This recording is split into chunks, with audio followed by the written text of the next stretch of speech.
Imagining Chapel. My name is Amanda Esco, and I am the director of the Religious Education Program here at the First Unitarian Church of Salt Lake City. I am so glad that you are here with me today. I am excited. This is our last week of our regular religious education classes and group meetings. What a year it has been. If you had told me at the beginning of the church year in 2019 that we would spend the next year and a half teaching religious education on Zoom and YouTube, I would have told you that that was the silliest thing that I had ever heard in my entire life and to keep walking on. But here we are. When I look back, I am continually amazed at all that I have learned and all that I have grown this year. I wonder how much you've learned and how much you've grown. I can't wait till we get to see each other in person or on Zoom again. This is a blessing for us, and I'm excited for all the changes that are coming with these stories that we've made. These stories of this time when we've been together and apart. Well, while we think about those questions, let's light our chalice. If you have a chalice at home, go grab it right now and light yours with me. Symbol of light. Symbol of knowledge. Symbol of warmth. Symbol of freedom. We light this chalice as a symbol of our faith. Here we gather to celebrate hope and the infinite possibilities of love. Well, let's ground ourselves in this moment, friends, and take 3 deep breaths. You've heard me say this before, and you'll hear me say it again. Breathing, stopping, being still is a spiritual practice we need to incorporate into our daily lives. So let's practice this practice right now. Now, you know how we do this by now. We're going to take a deep breath in through our nose, and then when I ding this bell, we're going to breathe out slowly through our mouth. You ready? Deep breath in through our nose.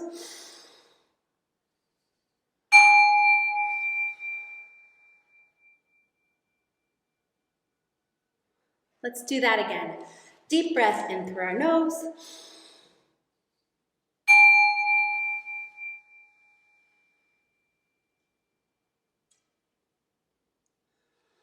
One last time. Deep breath in through our nose.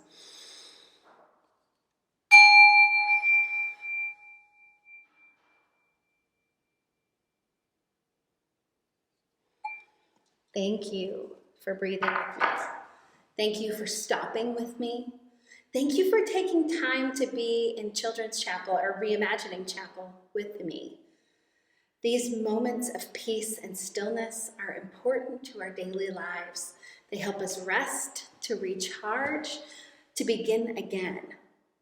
On that note, let's take a minute and share our joys and concerns.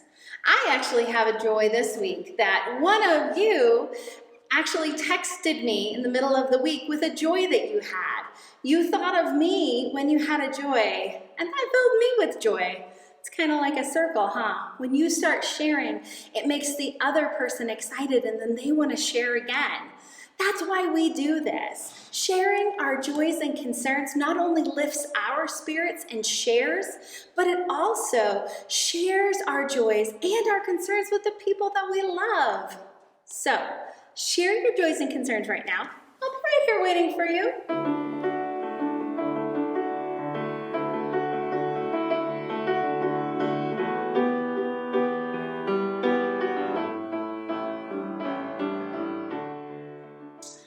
Thank you for sharing your joys and concerns with the people that love you.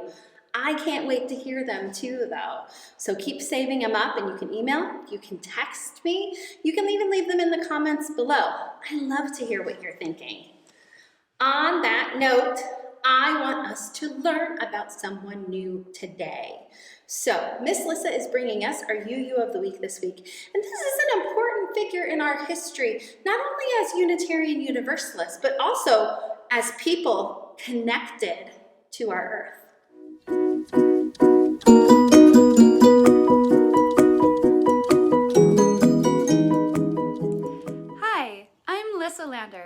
the Religious Education Assistant at the First Unitarian Church of Salt Lake City, and this is UU of the Week.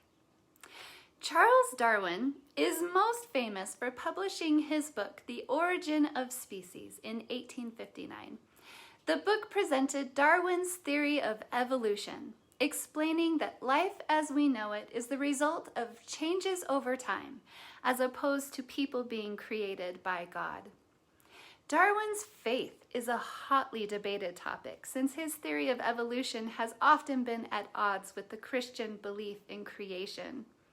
I found it interesting this week to learn that Darwin dabbled in Unitarianism throughout his life. He attended the Unitarian Church as a child with his mother, and then again with his wife later in his life. He was sent to study Anglican theology with the intent of becoming a clergyman. But the more he learned about nature and science, the further he moved toward agnosticism, which means questioning the nature and existence of God. Darwin switched from Anglican studies to medicine, but he did not find this area of study fulfilling either. Eventually, Darwin found himself on the HMS Beagle for 5 years. He was appointed to join the crew as a naturalist, collecting samples as the ship traveled around the world. In the beginning of the trip, his faith was described as orthodox, which means conforming to the rules in this case. He looked for evidence of creation and took special note each time he saw the work of a divine hand. But by the time he returned to England, he had become very critical of the Bible as history and felt that all religions were equally valid. His studies of nature on the HMS Beagle inspired him to expand on the ideas of evolution which were first put forth into the world by his grandfather, Erasmus Darwin. Charles Darwin discussed his religious doubt and questioning spirit extensively with his Unitarian wife, Emma Darwin. The Unitarians at the time were dissenters, since they had a differing view from other Christians, believing in only one God, as opposed to the Trinity. But they were still a far more traditional church compared to the Unitarian Universalist faith we know today. So Darwin's faith journey away from the Anglicans and Unitarians in his family and towards science and naturalism, I think, poetically mirrors the UU Church's own journey from its Christian roots to the non-dogmatic home for a free and responsible search for truth and meaning that we enjoy today. Darwin said, "It appears to me, whether rightly or wrongly, that direct arguments against Christianity and theism produce hardly any effect on the public. And freedom of thought is best promoted by gradual illumination of people's minds, which follows from the advance of science." I think Charles Darwin would have fit right in the modern UU Church, and we owe him a debt of gratitude for his prophetic voice and scientific curiosity. I'm happy to add Charles Darwin to our growing collection on uuoftheweek.org.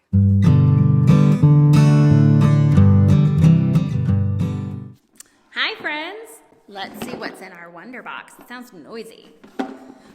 Oh, there is a collection of rocks and twigs. Oh, they're falling. In this summertime, our thoughts turn to the natural world. Making a collection of natural things is a way to understand the variety of things on our planet. There are all different kinds of rocks, all different kinds of animals, all different kinds of plants. Each one has a story about it came into being, like how a geode was formed and the story of geology, the story of how sea glass came to the beach, the story of waves and tides, the story of how a robin knows just how to make their nest, a story of survival and care for future generations. This month, our theme has been, how are we a people of story? One of the greatest stories ever told is the story of the origin of life on our planet.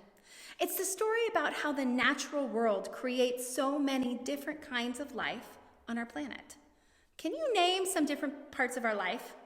I got butterflies. Oh, zebras, roly-polies, garter snakes, dogs, human beings, oh, hawks. How can all of these things come into being? Well, there was a scientist in the 1800s who collected things while on a 5-year sea voyage to explore. His name, as you know, was Charles Darwin. Some say he was the greatest scientist ever because he answered the question of the story of the origin of life and how all these different and diverse plants and animals came to be. He collected a ton of things while on this voyage as a naturalist. When he got home, he pondered his collection and what he saw after them. After about 20 years, he wrote a book about his research called On the Origin of Species. Darwin's theory changed the way of how the world looked at different animals and plants and how they came to be. Darwin described evolution and natural selection. Darwin's story of evolution, the story and the origin of how all species of animals and plants came to be on our planet, is part of our Unitarian Universalist living tradition.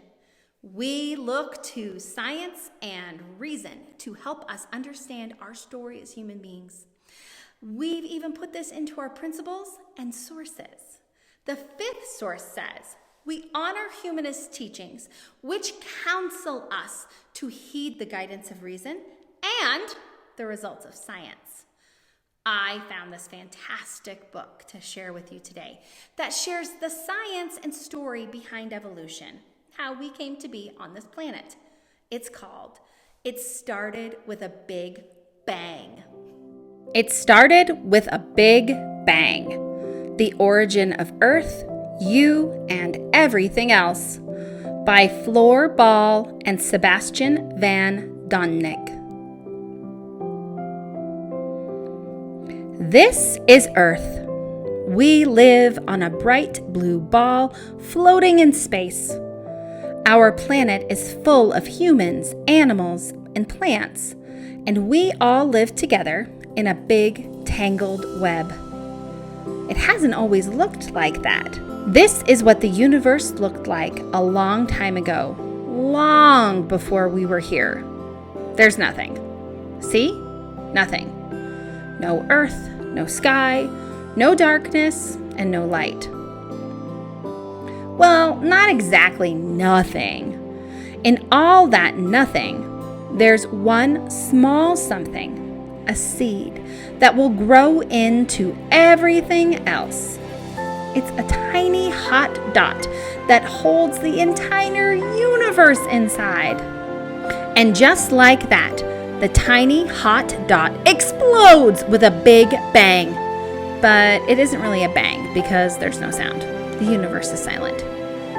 The dot blows itself up like a bubble, but the space inside is still empty. Now it's time for the universe to fill up.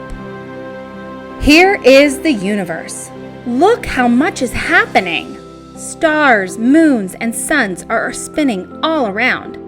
Nothing stays the same because everything is moving all the time. Sometimes stars even explode. The explosion leaves gas and stardust behind, and pieces of ice and rock too. They go soaring through space in every direction. Near the sun, some of the gas, stardust, and rocks stick together, forming a ball. The ball grows bigger and bigger until it is a small planet, planet Earth. Chunks of ice and rock keep raining down. One of them crashes into Earth. A piece of the ball breaks off. The small piece of the ball becomes Earth's moon. At first, our ball planet is so hot that water turns into gas. Some of the rocks melt, creating a core of molten heat at the center of the ball. Over millions of years, Earth cools down and a hard crust of rock forms around the hot core. Slowly, Earth reaches the perfect temperature for water to remain water. That's how this planet becomes Earth. The sun is shining and the moon is set in the sky. It's time for something to grow down below. This is Earth. It has seas and volcanoes, even underwater volcanoes. The rest of the planet is empty. Water covers most of the Earth. Strong winds blow and huge waves crash onto rocky islands. This is no place for something to live. But then, something does come to life. Something that likes rough waters. It's almost impossible to see. It has no head, no eyes, and no legs. But it exists. Then one becomes two, and two becomes many. This little bit of life changes and adapts. It becomes the green seaweed in the water, the sponges in the sea, and the moss on the rocks. Earth keeps changing too. The land is still bare, but the sea is full of life, and it's about to get more crowded. This is the ocean, a very big sea.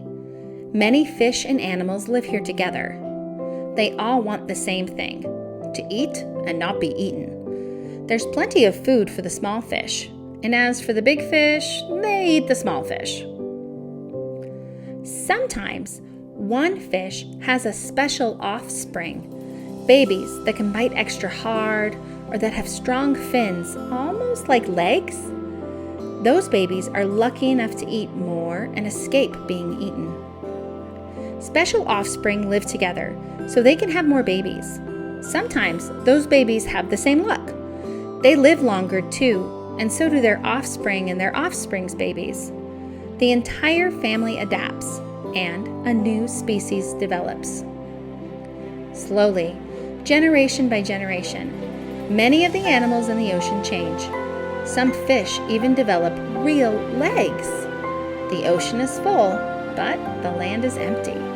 The fish with legs can see the land from the water. They're ready to take their first steps.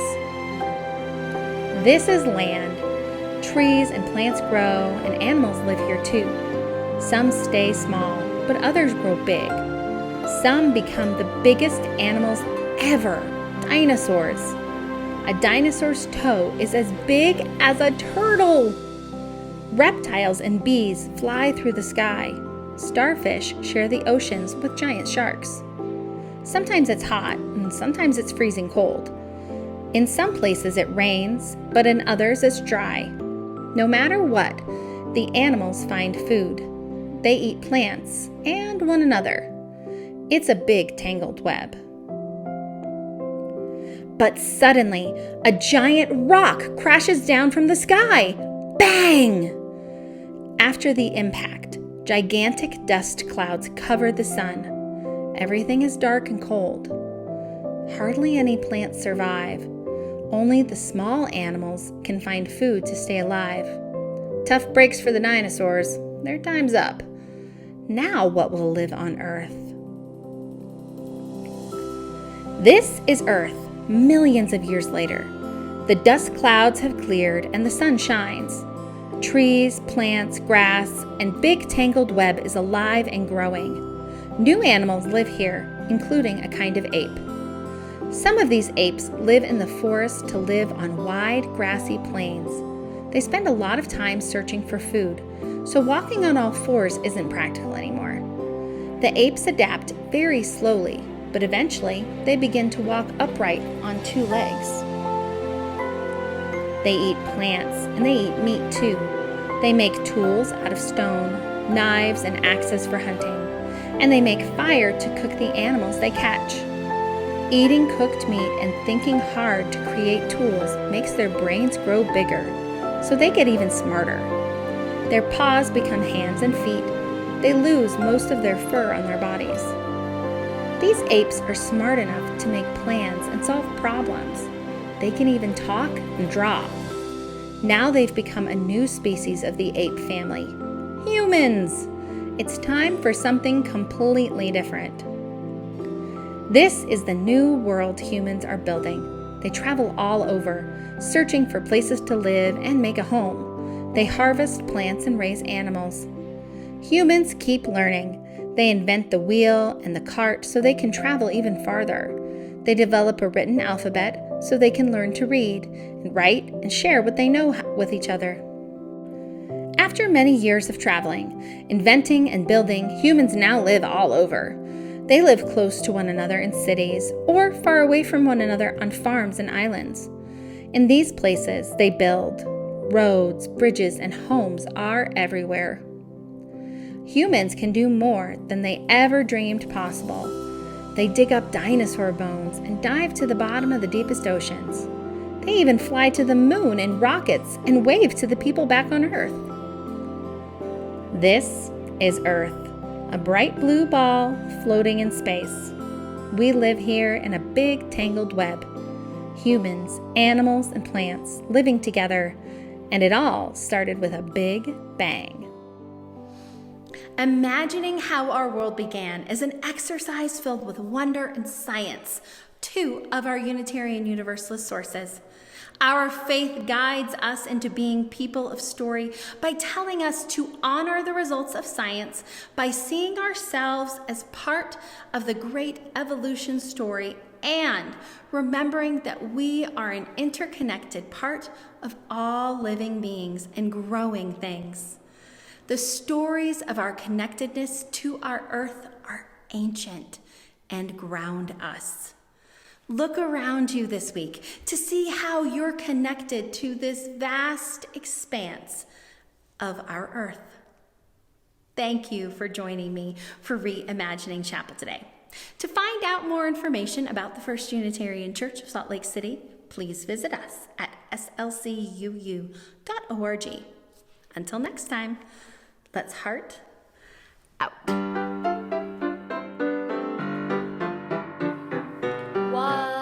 Each person is important.